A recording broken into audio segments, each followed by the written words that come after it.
क्या ये इतना आसान था जितनी सहजता से हम पढ़ रहे हैं? हम इस बात को जानते हैं, ये बिल्कुल भी सहज नहीं था।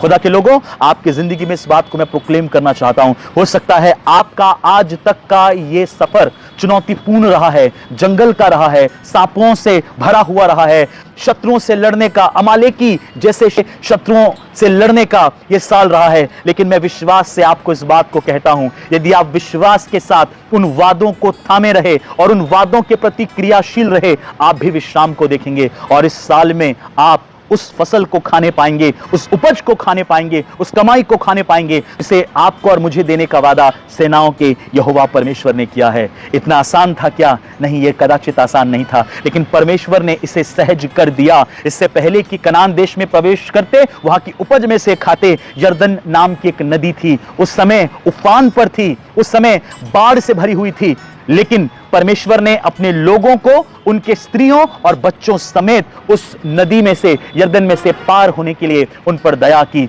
और जानते हैं क्या हुआ? 5वें अध्याय के 1 पद के आखिरी में, जब पश्चिम की ओर रहने वाले एमोरियों के सब राजाओं ने, कुछ राजा नहीं, सब राजाओं ने, और समुद्र के पास रहने वाले कनानियों के सब राजाओं ने यह सुना, क्या सुना? कि कैसे सेनाओं का यहोवा अपने लोगों को लेकर उस यरदन नदी को पार कर गया है, उनके स्त्रियों को, उनके बच्चों को पार करवा दिया है। लिखा है, ये सुनकर इजराइलियों के डर के मारे उनका, शत्रुओं का मन घबरा गया और उनके जी में जी ना रहा।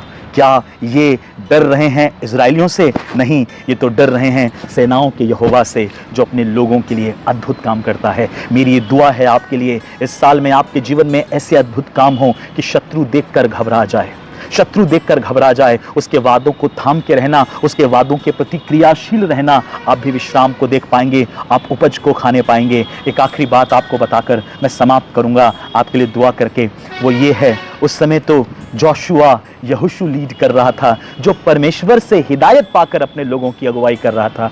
इस समय तो हमारी अगुवाई खुद यीशु मसीह कर रहे हैं, जो खुद वचन है। उसके हाथ को थाम के रखिए, यीशु मसीह के हाथ को थाम कर चलिए, वो आपको विश्राम की अवस्था में अवश्य पहुंचा देगा। और जंगल का रास्ता तय करना इसलिए ज़रूरी है कि जिसने जंगल के सफ़र को पार कर लिया, जिसने उस कठिन चुनौतियों को, परिश्रम को पार कर लिया, अब कनान में छोटी मोटी चुनौतियां कुछ नहीं होंगी।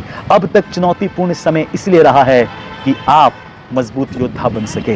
हालेलुया। प्रभु आपको आशीष दे। स्मरण रखना, इस समय में आपकी अगुवाई कौन कर रहा है। आप भविष्य नहीं जानते, कोई बात नहीं। कल के विषय में नहीं जानते, कोई बात नहीं। आपको उसे जानना काफी है जो भविष्य को बनाने वाला और सब कुछ जानने वाला यीशु मसीह है।